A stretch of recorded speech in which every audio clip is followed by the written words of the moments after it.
শুভেচ্ছা এবং স্বাগতম সবাইকে। আজ আমরা জানব এমন একজন মহান নেতা সম্পর্কে যার নাম শোনা মাত্রই সাহস এবং ন্যায় বিচারে প্রতিমূর্তি আমাদের চোখের সামনে ভেসে ওঠে। তিনি হলেন সুলতান সালাউদ্দিন আইয়ুবী রহমাতুল্লাহ আলাইহি, যিনি ইসলামের ইতিহাসে অত্যন্ত গৌরবময় একজন ব্যক্তিত্ব। সুলতান সালাউদ্দিন আইয়ুবীর আসল নাম ছিল ইউসুফ ইবনে আইয়ুব। তিনি 1137 খ্রিস্টাব্দে বর্তমান ইরাকের তিকরিত অঞ্চলে জন্মগ্রহণ করেন। তার বাবা ছিলেন একজন সম্মানিত কুর্দি নেতা এবং যোদ্ধা। ছোটবেলা থেকেই সালাউদ্দিন সাহসী, বুদ্ধিমান এবং শিষ্টাচারপূর্ণ ছিলেন।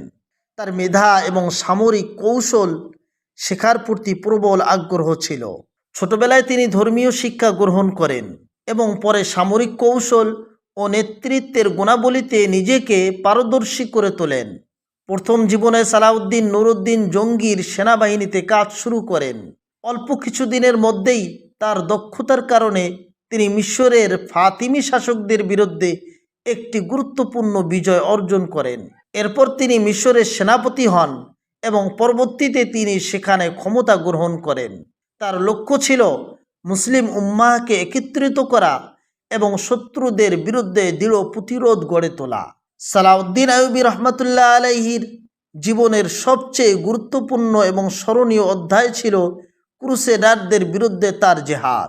ক্রুসেডাররা মুসলিম ভূমিতে আগ্রাসন চালিয়ে আল কুদস তথা জেরুজালেম দখল করে নিয়েছিল।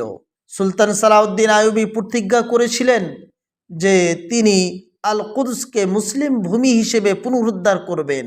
1187 সালে হিত্তিনের যুদ্ধে তিনি ক্রুসেডারদের পরাজিত করেন। এই যুদ্ধে তার কৌশল ও সেনাবাহিনীর মনোবল ছিল অসাধারণ। হিত্তিনের যুদ্ধে বিজয়ের পর সালাউদ্দিন আইয়ুবী আল কুদস পুনরুদ্ধার করেন এবং মুসলিমদের জন্য মুক্ত করে দেন।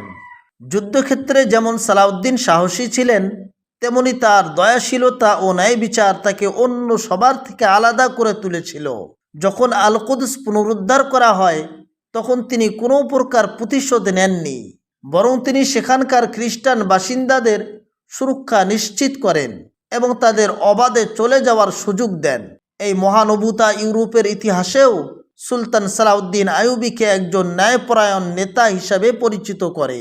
সালাউদ্দিন আইয়ুবীর ব্যক্তিগত জীবন ছিল সাধারণ এবং বিনয়পূর্ণ।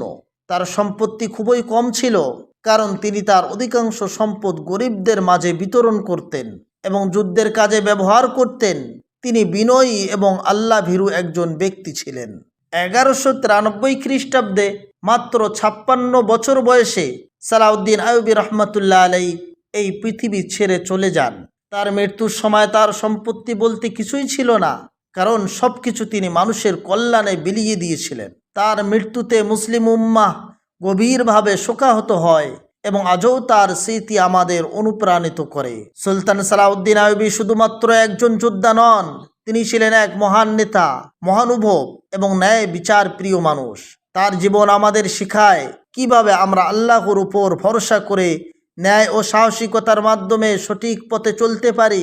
সুলতান সালাউদ্দিন আইয়ুবীর মতো মানুষদের জীবনই আমাদের বর্তমান প্রজন্মের জন্য একটি বড় অনুপ্রেরণা। এই ছিল সুলতান সালাউদ্দিন আইয়ুবী রহমাতুল্লাহ আলাইহির সংক্ষিপ্ত জীবন কাহিনী। আশা করি ভিডিওটি আপনাদের ভালো লেগেছে। যদি এই ধরনের আরও ভিডিও দেখতে চান তাহলে অবশ্যই চ্যানেলটি সাবস্ক্রাইব করুন এবং ভিডিওটি শেয়ার করতে ভুলবেন না।